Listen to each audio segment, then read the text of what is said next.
दफा 370 और स्टेटहुड दो अलग अलग चीज। मैं इमीडिएट हमें जो मसला है 370 पर मैं बहुत पार्लियामेंट में बोल चुका हूं, आप सबने सुना, पूरे हिंदुस्तान में सुना। कुछ अर्चे ने मैंने उसके बाद भी कहा था, जब कश्मीर सीधे आया था लोग मुझसे बहुत नाराज हुए थे। मैंने कहा था कि भाई या तो मोदी जी दोबारा बिल लाएं तो वो तो लाएंगे नहीं, या सुप्रीम कोर्ट करे, तो दोनों चीजें तो हुई नहीं। जब मैंने कहा तब से भी 4 साल हो गए। लेकिन डेवलपमेंट के लिए, विकास के लिए, यहाँ स्टेट की प्रोग्रेस के लिए स्टेटहुड जरूरी है। और स्टेटहुड किसी हिंदू या मुसलमान का, कश्मीर या नॉन कश्मीरी का नहीं मसला है, ये हर पार्टी का है, हर धर्म का है, हर रीजन का है। स्टेटहुड उसके लिए अच्छी है, वो जम्मू का बीजेपी वाला हो या कश्मीर का नेशनल कॉन्फ्रेंस हो या बीच में कांग्रेस या पीडीपी हो, वो हिंदू हो, मुसलमान हो, सिख हो, ईसाई हो, उसके लिए स्टेटहुड बहुत जरूरी है।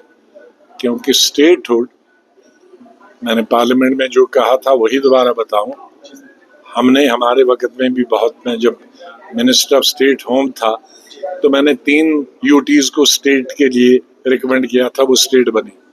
लेकिन मैं भी जिंदगी में पहली दफा 50 साल राजनीति में देखा कि मैंने अपना ही स्टेट यूटी बनते देखा।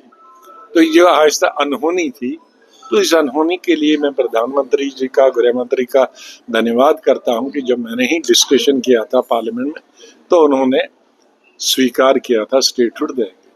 अब मुझे पूरा विश्वास है कि वो स्टेटहुड देंगे, लेकिन जितना जल्दी देंगे तो उतना अच्छा है। हमें जो मौका मिला था हमने क्या, उसका मैंने मिसाल देखी। जब मैं रियासी शहर से गुजर रहा था तो लोगों ने कहा, अरे रियाज साहब यही आप, इन्होंने डिस्ट्रिक्ट दिया था। तो जिनको याद रहता है वो याद रखते हैं, और हमें खुशी होती है कि जो किया कुछ तो उसको लोग याद रखते हैं। नॉर्मल दौरा, और रियासी में हमारे एक लोकल लीडर है, उनके फादर की डेथ हुई थी, तो हम सब लोग वहाँ गए थे आज। ये देखिए जम्मू कश्मीर में बहुत अच्छाइयाँ, बहुत अच्छाइयाँ, जितनी दुनिया में, इसीलिए इसको स्वर्ग भी कहते हैं।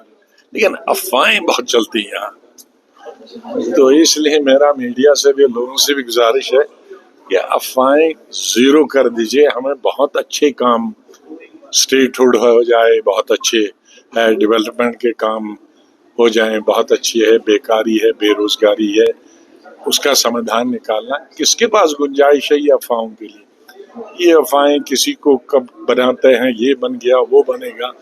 मेरी सबसे रिक्वेस्ट है, आवाम से भी, मीडिया से भी, इन अफवाहों को खत्म कीजिए और सब कंस्ट्रक्टिव चीजों पे समय लगाइए। आप भी, मीडिया भी, और लोग